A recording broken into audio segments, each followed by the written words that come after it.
Yo, what is going on, everyone out there in the internet universe? My name is Irvin, and we are here at the Stoop Productions. If you aren't familiar with that, that is my studio that I run out of my house out in Athens, Ohio. But today I just had some recording tips I want to give you guys. Actually, I have 10. Hopefully, these will help you out. These may be a little bit sporadic and not really in necessarily any order, and some of them also might interlap because they have certain characteristics and qualities that are similar to other tips. But yeah, so I hope this video is helpful. I hope you like it. Let's get started. One of the first things I wanted to recommend for tip number 1 is to set your BPM of your session. BPM is the beats per minute. Every song has a certain BPM, and the reason I like to set this before you actually start recording is because you're able to format it a little easier while you're editing. The hash marks in whatever DAW program you are using, your DAW, like Logic and Pro Tools, will line up on the downbeats. And you'll be able to see where the 4 count measures line up a little bit easier.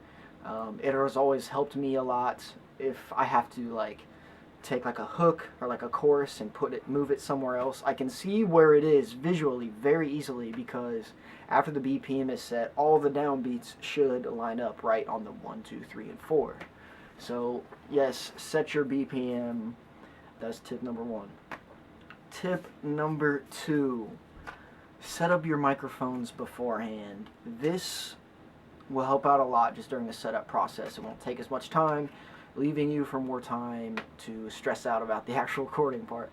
So when I say set up your microphones, I don't mean put them on instruments, because you're likely not going to have them yet if the band's not there or whoever you're recording isn't there.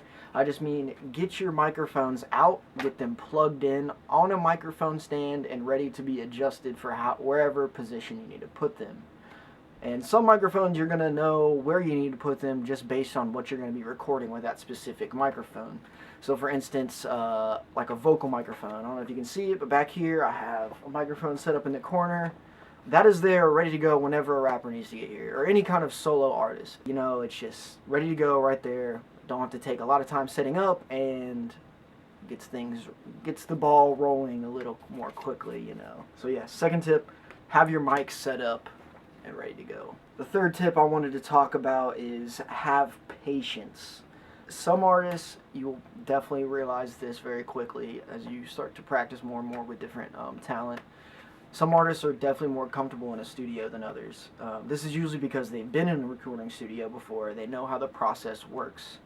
As far as other people who haven't been in a recording session before, they may mess up a little bit more than your average studio musician. You just got to realize that these things take time. So yeah, just have patience and you guys will get through the process very easily. If you are getting stressed, the artist is going to see that as well, and that is going to make them stressed. And you don't want that. You want the artist to get their best take possible. You don't want to produce crappy content because it's not going to do well, clearly. You want things that are high quality and are able to be, distributed without people thinking that, this song sucks. What is going on? Why does it sound so bad? It doesn't even sound like they wanted to play. So yeah, tip number 3, have patience as a recording engineer. My fourth tip is, if you are recording a bunch of different instruments, write down which inputs you are plugging in those instruments to, and keep that list right next to you while you're recording. A lot of times you're going to have to adjust levels, and you're under the stress of recording, you want to get that best take.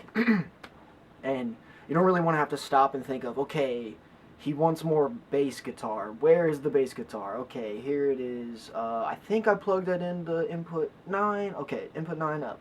If you have that piece of paper there mapped out of every single input right next to you, someone says, hey, turn my bass guitar a little bit. Look over, bass guitar, input 9, boom, right there, ready to go. You're not taking a whole long time. This step will take a little longer in the pre-production process, but it's going to pay off in the long run. So yeah, just keep track of everything, write down what instruments you were recording and what channel, and your life will be so much easier. So this is something that I've found that helps sometimes, and it's not necessary for a lot of different sessions, but this has helped me out in a couple of my experiences. Any time-based effects you are doing, go ahead and set those up before. I primarily record rappers, will like to have some echo or delay or reverb on their vocals while they're recording. It's really just, it's based off of what their preference is. So set those up beforehand. That way you don't have to deal with that kind of stuff later. And if you aren't familiar, a time-based effect is anything that affects the recording in time, like reverb and delay. With a delay, you're going to have a time-based effect of setting it to, echo 16 notes, or echo eighth notes, or echo quarter notes. And that's just going to be the speed of your echo if you want them to happen more frequently or later. So yes, set that up beforehand, though you may not necessarily even need it. But I found that it does help me out sometimes. But to kind of talk about a tangent off of this, when you're recording with time-based effects active, sometimes this might mess with your latency issues. And what I mean by that is someone is listening on headphones and they either say something or they play something, and there is a noticeable gap between when they strum the guitar pick or when they say something and when you actually can hear it back through the headphones. So you would say yo, and then it doesn't have to be a full second, but maybe even 50 milliseconds, however much that is, you will hear a yo.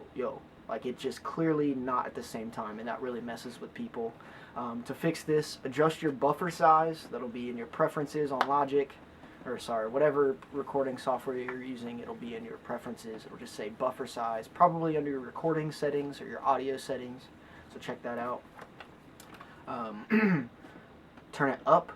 You want smaller buffer sizes to deal with the latency, but that is also going to deal with your processing speed. It might slow things down a little bit, but at least you're not going to have annoying latency that will distract you and prevent you from getting a good, accurate take.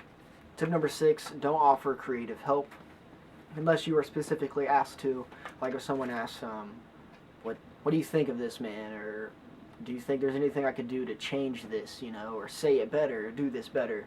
Don't just come right out the bat with yo, that wasn't good, maybe you should do this. Sure, some people will be able to take that criticism very easily, but others will not. That will discourage them. So just kind of stay away from that, avoid any of that. Instead, I like to say positive phrases yo, you got this, bro, next take right here. That just kind of helps the artist understand that you're not on a time crunch. You are there to record with them. You don't need to be anywhere else. And sometimes that can take away the stress of recording.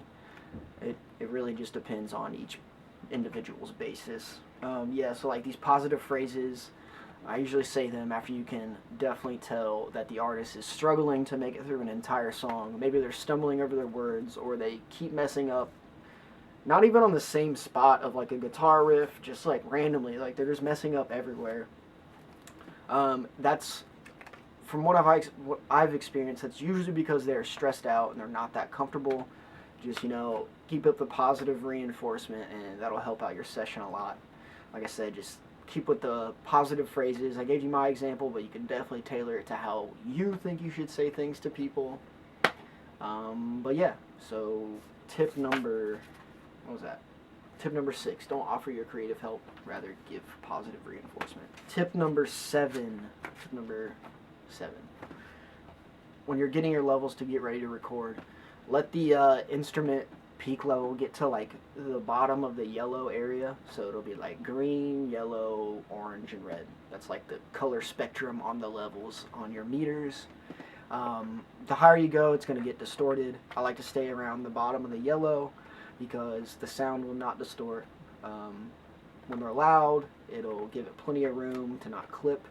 And then after you're recording, if you're mixing it or if you're sending it to a mixing engineer, it'll give them enough room to be able to bring quiet things up, or adjust for those loud levels. Stay at the bottom of the yellow. and your life will be easier. I say that all the time, but I just really mean it. Your life will be so much easier if you just do whatever I say. Okay, don't do whatever I say. I don't mean like, do what I say. Just take my advice. I hope it helps you out. Number 8. This is going to be a little more abstract, and I'm not going to have like a concrete fix to what I'm about to say or a concrete suggestion, but try to figure out workarounds of possible issues that arise. I know that's like kind of abstract and doesn't really tell you exactly what to do, but you are going to be dealing with a lot of issues. Things just pop up, something won't work and you'll be like, what the heck is happening? I have no idea. That will always happen.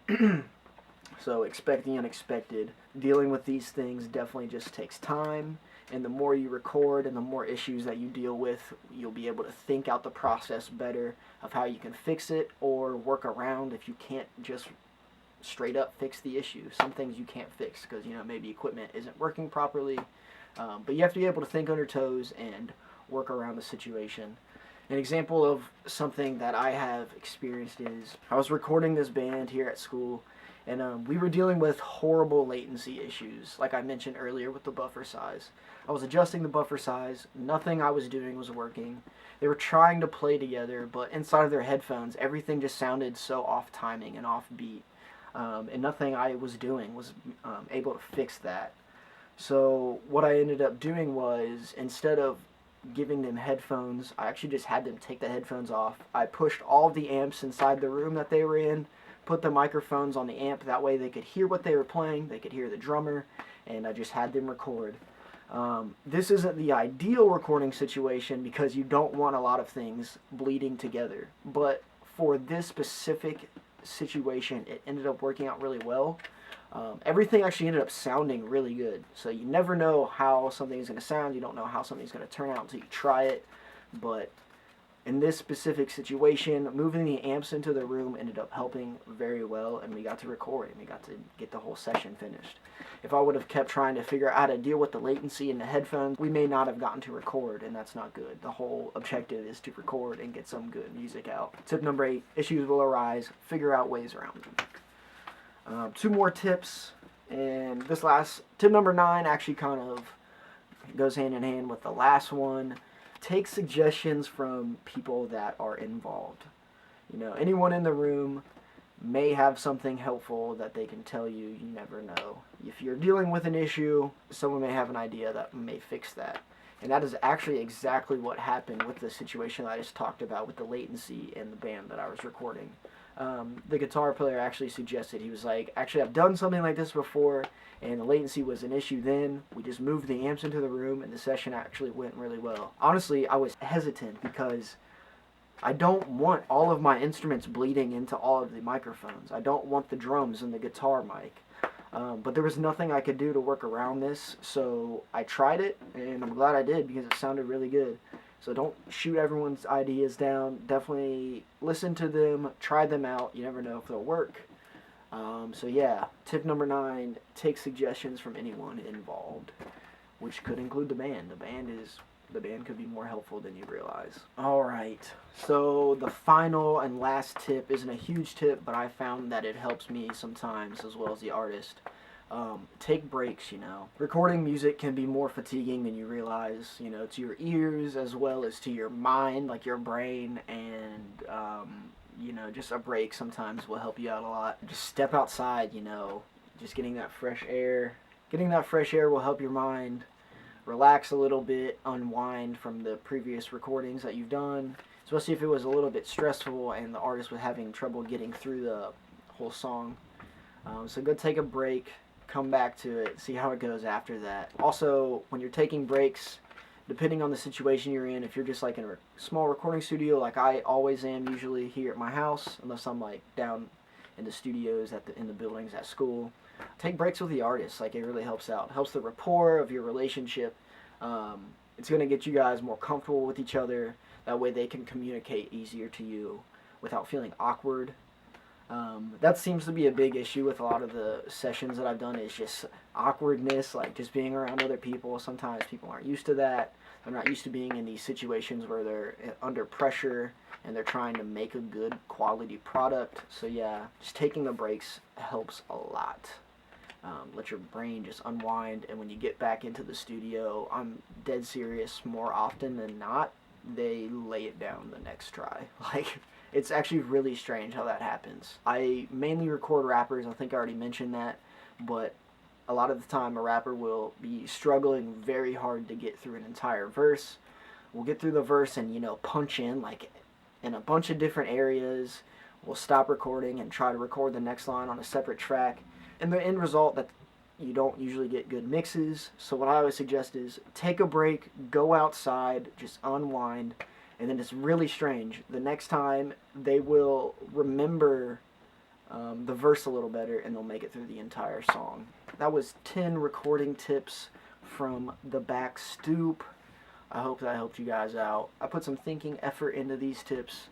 A lot of them are, some of them are concrete, some of them are not, some of them are more abstract, but I hope they help you out. Definitely, if you have any questions like that, please feel free to comment below in the comment section.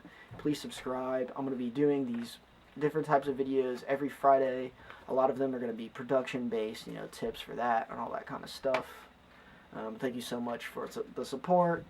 Check out my channel, like I already mentioned. And thank you. Have a great day.